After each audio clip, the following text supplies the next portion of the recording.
So, we're getting closer and closer to the start of James Gunn's DCU, including a new version of not only Batman, but also his Bat family. We're gonna have Damian Wayne in Brave and the Bold, the first Robin we've seen in the movies since 1997, as well as the recently announced Dynamic Duo, an animated movie by SwayBox Studios that's gonna follow both Dick Grayson and Jason Todd. The different Robins and the Bat family as a whole is such an important part of the Batman mythos, despite how Warner Brothers wants to tell you otherwise, and it's so exciting to think about them finally getting the proper treatment on the big screen. Damian being Robin in Brave and the Bold likely means that these movies are gonna start out with a more fleshed out Bat family than we might be used to. And it begs the question, what characters will be included? More importantly, where will everybody be when this universe starts? And most importantly, where does Batcow fit into all of this? James Gunn, if I don't see this big, beautiful girl, I'm boycotting this thing.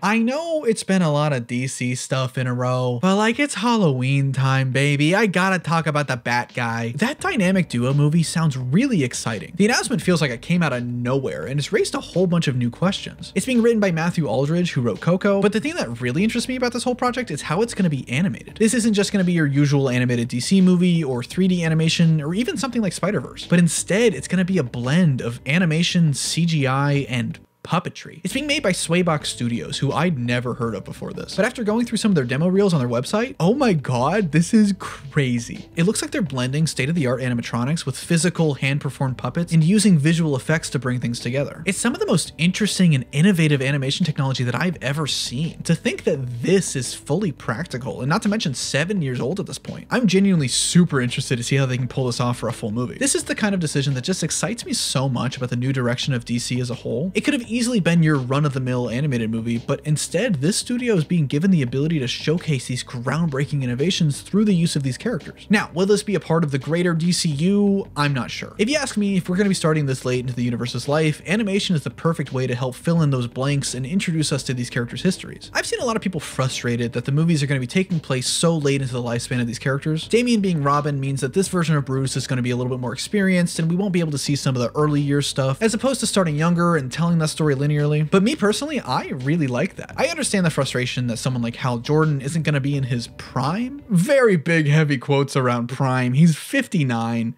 It's not like he's like 90, but I also think that the vision for DCU is to treat it more like an anthology. Gunn has said that he sees it more like Star Wars than anything else, which has very distinct time periods for its stories, like the High Republic or the Clone Wars or the Rebellion era or the New Republic, each with very different feeling worlds. And while it wouldn't be nearly as extreme for a world with so much history like DC, I think it could actually be fun if the modern stuff is more in line with the modern comics, and we get flashbacks and other period pieces to fill out what came before, like the Silver Age and even the Golden Age. And so with this DCU Bat family, what characters should we be introduced to from the get-go? Where should everybody be at in their stories at this point? And who should maybe come in later down the line? Starting with the one that we already know about, Damian Wayne as Robin. I love Damian as a character. When he was first introduced in 2006's Batman number 655 by Grant Morrison and Andy Kubert, he was very much a bratty kid. And I know that there are a lot of people who really hate him just for that, which I think is in part because adaptations haven't really done him much justice. Not only is that brattiness a part of his charm, you know, he talks a lot of smack, but he's able to back it up, but also Damian has grown so much ever since then, and now he's genuinely a great character. One of my favorite books from the Rebirth era was Super Sons by Peter J. Tomasi and Jorge Jimenez, and it was about Damian teaming up with John Kent, Superman's son. John got aged up a little while ago and now runs around with the big dogs, and that's a whole other can of worms that I will get to another time. But that book especially showcased Damian's character and his growth really well, with John bringing out a softer and more playful side and letting him be a kid again. And I kind of expect the movie to follow a similar character arc. I think Bruce and the rest of the established Bat family will be introduced to Damian at the beginning of the movie, and his ego and his hard-headedness is an issue as he takes on the Robin mantle. But then over the course of the story, he grows and matures a bit more and finds his place on the team. Really, my biggest problem with Damian isn't so much a problem with him, but more so a byproduct of his creation. Now that the mainline Robin is Bruce's son, it sort of locked Damian into that role and also prevented other people from taking on the mantle even 18 years later. It was perfect for when Dick Grayson was Batman, but now it's turned Batman and Robin into a father-son team that I can't really escape anymore. Plus, him being Ra's al Ghul's grandson means that basically every solo Damian story ties back into Ra's somehow instead of letting him stand on his own 2 feet. I think the thing that excites me the most about Damian being part of these movies is that, in theory, they could end up adapting some of the more classic and famous stories that were made before he existed, only now with him shaking things up. Like, imagine Nightfall and Battle for the Cowl, but now Damian is in the mix. Just because this Bruce is a bit older doesn't mean that everything's already happened, and it just gives us a greater pool of characters to pull from. More toys in the toy box, one could say. The next character I want in the DCU's Bat family is the Golden Boy, the original Robin, Dick Grayson. Dick Grayson's been around since Detective Comics number 38 in 1940 by Bob Kane and Bill Finger, before taking on the mantle of Nightwing in New Teen Titans number 44 by Marv Wolfman and George Perez. I think by the time these movies start, Dick should already be Nightwing at this point. Realistically, with us starting so late into the life of this world, it seems like basically a given. His progression into Nightwing is a great character arc that I don't want to see get ignored, but I also think that it's such a clear visual that's so easy to understand. The first son of Batman who's now moved on to bigger and better things. He was Bruce's first success story, the big brother that everybody compares themselves to and tries to live up to. And then later down the line, you could do a solo movie that shows his origin as like a flashback, either in live action or in animation like the Dynamic Duo movie. Listen, I made a whole video about it and a whole video about Teen Titans. I've talked about Dick Grayson so fucking much on this channel. I literally don't know how much more I can physically say. Also, I don't know how many times I can say his first name. People on TikTok call him Richard, and that's weird to me. Dick Grayson is the resident DC Universe ladies man, a pretty boy, one might say. So much that DC leans into it to kind of a weird degree sometimes. And he gets that pretty through taking care of himself and taking care of his skin, which is why this video is brought to you by Geologie. Geologie creates simple and easy to understand skin and hair care routines customized just for you, with ingredients that have been proven to work by dermatologists for decades. With traditional skincare, there's so many ingredients and different products you have to figure out, and everybody has different needs, so you never really know if something's gonna work for you. But with Geologie, you just take a quick 60-second quiz and tell them about your skin goals, whether it be to target acne, dark under eyes, anti-aging, or just general clear skin and skin health. And they develop a dermatologist-grade personalized routine and deliver it right to your door. I've been using Geologie for years now. Genuinely, I love their face wash, and their morning moisturizer is one of the few SPF moisturizers that doesn't leave me feeling weird and oily. Geologie prides itself on efficacy and focuses on delivering real results. The routines are super easy and not complicated. They take what would normally be 2 or 3 separate products like retinol and moisturizer, and they put it together into one package like their award-winning night cream. From their skincare to their hair care products, an amazing smelling line of body wash and deodorant, Geologie handles all of your self-care and hygiene needs. Use my code and get 70% off your personalized skincare trial set, plus 50% off any add-ons. Listen, I'm not a business major or anything, but that feels like too good of a deal.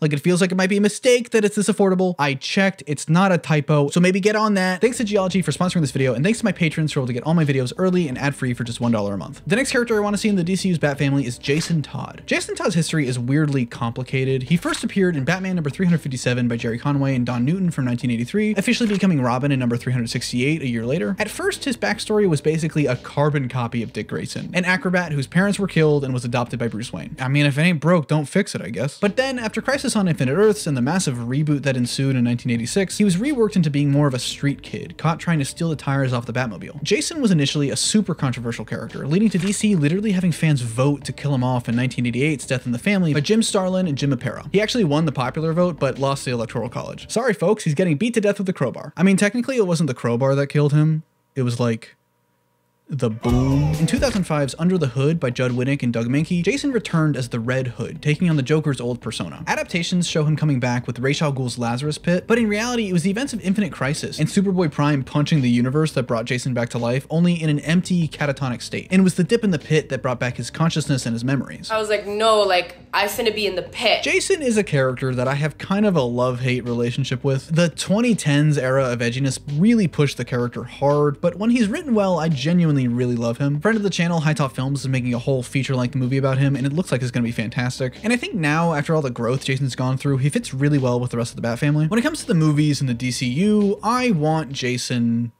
dead, at least for now. In the same way that Dick Grayson was Batman's first success, I see Jason as his first major failure. He essentially let a child die on his watch, and for years he held on to that grief and that guilt. The movie Under the Red Hood is one of my favorite animated Batman movies, and is one of the times that I think making changes against the source material is actually a good call. It's really funny because you can tell who's actually read Death in the Family and who hasn't, because aside from the scene where Jason dies, that book is just wild. Like, Joker becomes the UN ambassador for Iran. It's such a weird book, and I'm amazed at how it's like a classic. And so if we were to start this universe with Bruce still struggling over that, have Damian learn about Jason and his death and how it eats Bruce up inside, only to eventually bring him back as Red Hood and tell that story, it could be really interesting. Like, I can very easily picture just like a credit scene showing Jason's hands coming out of the Lazarus Pit and him stepping out resurrected, just like that other Jason guy. Oh hey, look at that, this is a Halloween video. The next character is Barbara Gordon. It's a common misconception that Barbara was the original Batgirl, and while it's technically true from from like a very semantic standpoint because she was the first person to go by Batgirl, all one word. The first Bat-Girl was Bet Kane from 1961. But in a post-crisis reboot world, Barbara is the original Batgirl who, after an attack from the Joker left her paralyzed, she became the tech support hero Oracle and helps heroes from all over the DC universe. Before now, she's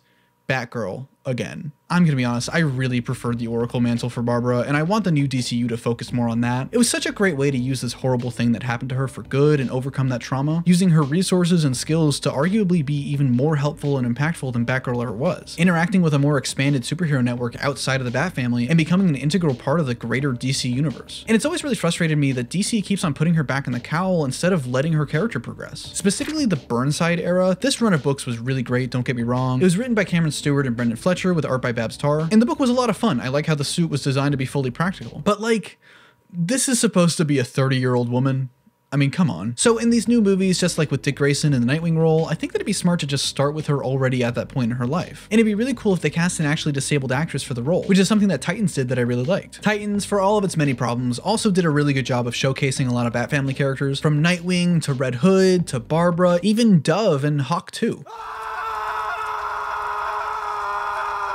I'm still super bummed that we never got to see the Batgirl movie. I think Leslie Grace seemed like she would be fantastic in the role, and the cancellation is one of the biggest missteps from the post-Gunn era of DC. They've said it was because the movie was unwatchable, which I honestly don't believe. Firstly, it had really great screen testings, and it came from the same directors as the new Bad Boys movie, which has some of the coolest action and camera work that I've seen in a modern blockbuster. I refuse to believe that anything that they make could be unwatchable. I mean, it has Brendan Fraser as Firefly, like come on. Also, secondly, they released The Flash. And speaking of Batgirls, the next character I want to see is Stephanie Brown. Stephanie first appeared in Detective Comics number 647 from 1992 by Chuck Dixon and Tom Lyle. The daughter of the villain Cluemaster, when she discovered her father's criminal activities, she took on the mantle Spoiler to stop him. I guess because she spoiled his plans?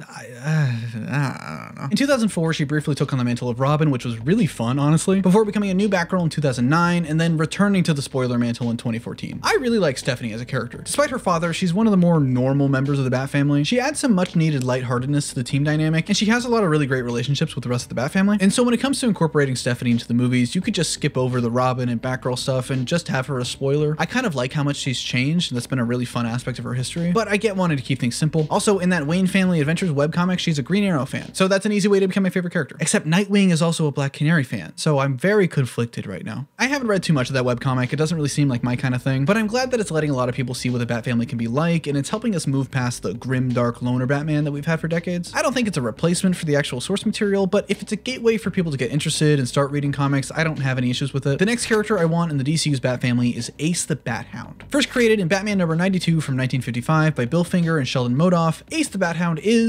a dog. He's a dog.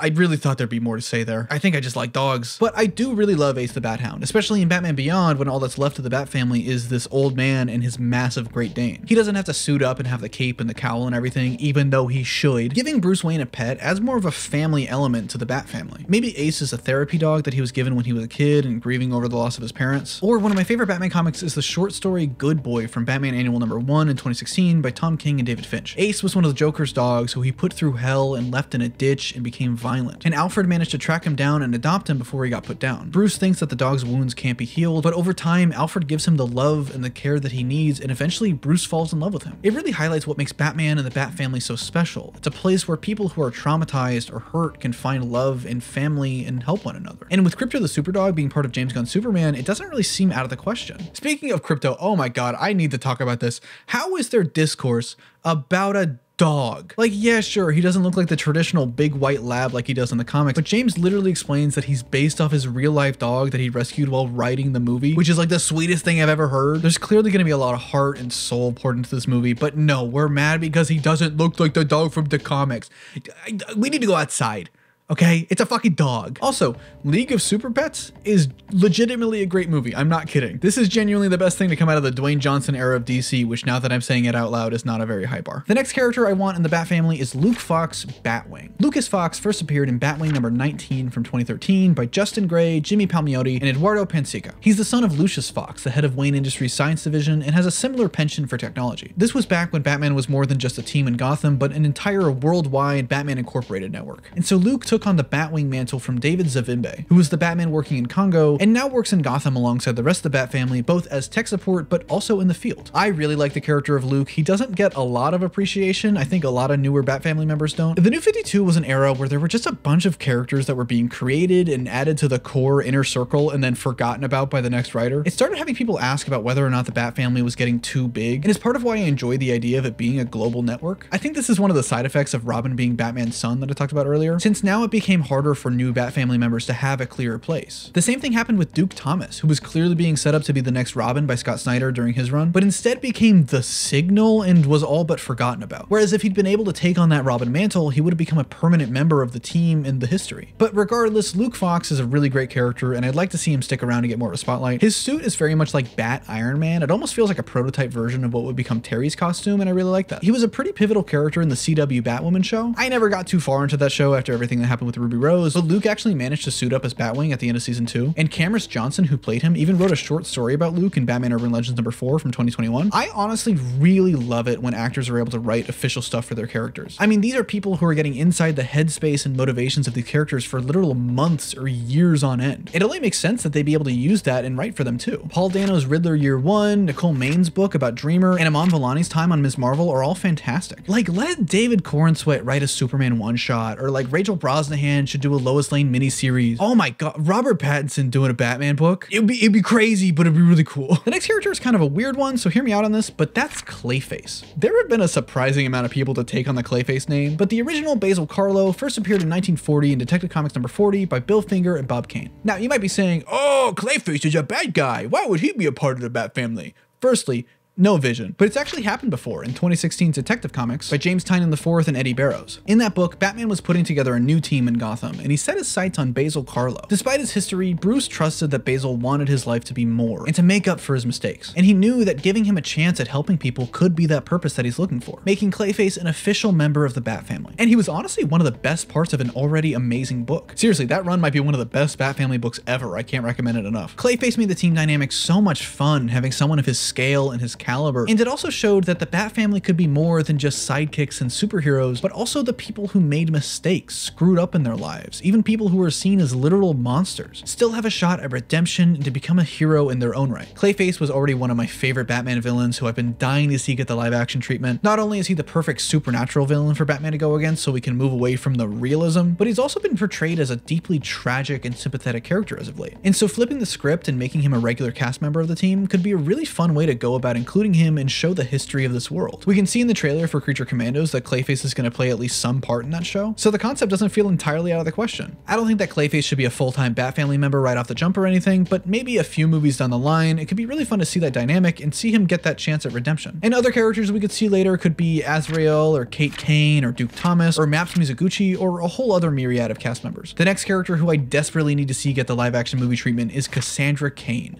Wait, hang on, that doesn't count. Listen, I love you, Birds of Prey, but that is not Cassandra Cain. Should have made her like Harper Row or something. Cassandra Cain first appeared in Batman number 567 from 1999 by Kelly Puckett and Damian Scott as part of the No Man's Land story arc. And she's easily one of, if not my favorite member of the Bat family. She's the daughter of Lady Shiva and David Kane, two of the most deadly assassins in the DC universe, and from childhood was trained to be the perfect assassin and one of the best fighters in the world. She managed to run away from home after she was forced to kill a man as a child before being taken in by Batman and becoming the next Batgirl. One of the most important things about Cass is that she struggles with communication. Her father quite literally never taught her how to speak, but in spite of this, she's one of the most empathetic and understanding members of the Bat family. When it comes to the movies and the DCU, I think you could tie some of her story in with Damian. Either she could be a part of the Bat family when we start and can help Damian adjust to the more civilian lifestyle that she also had to as the child of an assassin, or maybe if she comes in later down the line, the two of them can connect and it could be Damian who helps her. I'm not really one to fan cast in my videos because it never ends well for me, but I know that Riley Lynalay, who was in the Paper Girl show, has been practically dying to play Cass, and she seems like a great pick. I've seen some people say to put Cass in the Matt Reeves universe with Robert Pattinson, and while that would definitely be fun, I think a younger Dick Grayson Robin would work better for how early that Bruce is in his career. Honestly, I think that's more a case of people wanting their favorite Bat family member to be with their favorite Batman, which, like, fair. I get it. I do the same thing. I put Green Arrow on this list if I could. The thing that I love so much about Cass is that above all else, she understands the symbol of Batman and everything that it represents. And her loyalty is strictly to that symbol. Not Bruce Wayne, not to the Robins, but the Bat. She knows just how important that emblem is, what it means to people as a beacon of hope, and that even if Bruce dies, the symbol lives on. There's a great scene from Detective Comics number 974 from 2016 by James Tynion and Jesus Marino, where Cass has a fight with Kate Kane's Batwoman after Kate kills somebody. And Cass rips the Bat logo off of her chest, saying that it means not to kill, to never kill, and Kate didn't deserve the right to wear it anymore. Cassandra has had a whole bunch of different monikers over the years. At first it was Batgirl, which I prefer, and then it was Black Bat, which was pretty cool, and then it was Orphan for a while, which honestly, crazy. Holy shit. Like, imagine they named Bruce Wayne the sad billionaire. Now, I was gonna put Cass at number 1 on this list, but the past few weeks I've seen some discourse about this last character that I want to nip in the bud. The last character that I want to see in the DCU's Bat family is Tim Drake as Robin. Tim Drake first appeared in Batman number 436 by Marv Wolfman and Pat Broderick from 1989 and was the third person to take on the Robin mantle. As of late, I've seen a lot of Tim Drake slander going around and I won't stand for it. Tim is definitely in this weird middle child position when it comes to being Robin. He's not the first one, he's not the one that died, and he's not the current one, and so it would sort of make sense for him to get glossed over when it comes to movie adaptations, but I don't think that's really fair. When you close your eyes and think about what is a traditional Robin, 9 times out of 10, you're either thinking about Tim Drake or a version of a character that was heavily influenced by Tim Drake. Tim was so perfect as Robin that he struggled to find a place outside of the Robin mantle. And better yet, they ended up retroactively making Dick and Jason more like Tim. The detective work, the double life and relationship problems, hell, even the bow staff in his costume. It doesn't sound like much, but that redesign of the Robin costume for Tim by Neil Adams was revolutionary and brought back a ton of interest and popularity for the character. First Green Arrow, and then Jon Stewart, and then now Tim Drake. I swear DC is held together by Neil Adams and Jack Kirby. That's not a bad thing. That's like 90% of comics now that I think about it. In the same way that a lot of writers take aspects from Wally West and give them over to Barry to make him more interesting, they've been doing the same thing with Tim Drake for years. And I don't know about you, but I feel like that's pretty telling. Now, I will admit that in more modern stories, DC doesn't really know what to do with Tim, mostly because of that middle child problem. He has kind of an identity crisis, which is ironic because identity crisis is where a lot of these problems started. I think the solution is to take him away from the Bat family for a while and give him a new identity, ideally with like a really heavy hitter creative team that's willing to swing hard and make it stick. Red Robin is fine and all, and that run from 2009 by Christopher Yost and Ramon Box is fantastic, but it's not really a departure from the Robin mantle when it literally has the name Robin in it. Also, oh my god, he is just man. I remember in Brian Michael Bendis and John Tim's run on Young Justice from 2019, they really tried making him the Drake, which, yeah, that's weird. I'm sorry. I've seen some people say to make him a new version of the Grey Ghost, or I personally really like the name Blackbird for him. Either way, some new identity that can showcase what makes him special and give him the breathing room that Dick and Jason were able to get. Give him a globe-trotting murder mystery and really show off his detective skills. Honestly, anything. Confirming he was bisexual was great, but even his new boyfriend is boring as fuck. I'm sorry, Bernard. And so when it comes to the movies and the DCU, you could easily have Tim already existing as your default Robin when the movies get started, only for Damian to come in and throw a wrench in things with this crazier approach, forcing Tim to try and find that new place in the world. Maybe that's how he meets Connor Kent's Superboy or Cassie Sandsmark's Wonder Girl, and we get a Young Justice movie with all of them. I think the reason that I'm so defensive of Tim as a character is because of his introduction, and the greater impact that he's had not just on Robin, but the Bat family and Batman as a whole. 1989's A Lonely Place of Dying by Marv Wolfman, George Perez, and Jim Aparo is about Batman grieving over the death of Jason Todd and the introduction of Tim Drake. In his mourning, Bruce became more violent and reckless, and unlike other Robins who were found and taken in by Bruce, Tim actively chooses to become the Boy Wonder. He figures out Bruce's identity, even saying that he figured it out as a young kid and tracks him down to talk some sense into him. Tim was one of the first people to really understand what Bruce was trying to do, an outside perspective to understand this mission and what Batman can be for the people of Gotham. And more importantly, one of the first to recognize that Batman needs a Robin, not just as a sidekick, but as a partner. Tim Drake was instrumental in defining what the Robin identity is, and without him, I fully believe that there'd be no Bat family as we know it today. And so I think to skip over him, or any Bat family member for that matter, does a huge disservice to his impact and what the Bat family represents overall. When Dick Grayson was first introduced as Robin in 1940, he was very clearly just made to appeal to younger readers and to give somebody for Batman to talk to. And for years, that's how the Robin mantle was seen. But over time, thanks to more modern storytelling methods and the incredible storytellers who shaped this character and his mythos, that started to change. As characters were added and the cast was filled out more and more, the Bat family became more than just sidekicks and wards, but instead just that. A family. They started out as second fiddle, but now he needs them just as much as they need him. The Bat family is made up of broken, traumatized, and hurt people that all have one thing in common: to turn that pain, to turn that hurt into something greater, to work towards the vision of a young boy who lost his family and to form a new one. But who do you want to see in the DCU Bat family, and what stories would you want to see now that we're starting later into its life? If you like this video, be sure to hit the like button and subscribe. Special thanks to Also the Sting, and News425, Cabbage Boy, Cassidy, Carolyn Brenneman, Chicken McDoofus, Dan, Danny Boy, Eden Kenna, Egan McFarlane, Evan Bowers, Fastest Man Dead, Finn Yates, Hannessy, Harper Sires, Howard Bell, If You Know You Know, Iron Ninja, Jake Selig, Kai Dud, Ken, Glassbear Productions, Morpy, Myrno9, Popcorn Eater 123, Raptorist77, Rylan Archuleta, Sherbet, Slapstick, Spectacular Clyde, TDW Fan, Theo Crouch, Tim Neufeld, Troy Says by Razor's Lame, Tyler Goodrich, and Yash Kapoor for being spectacular fanboys on my Patreon. Be responsible, and I'll see you around.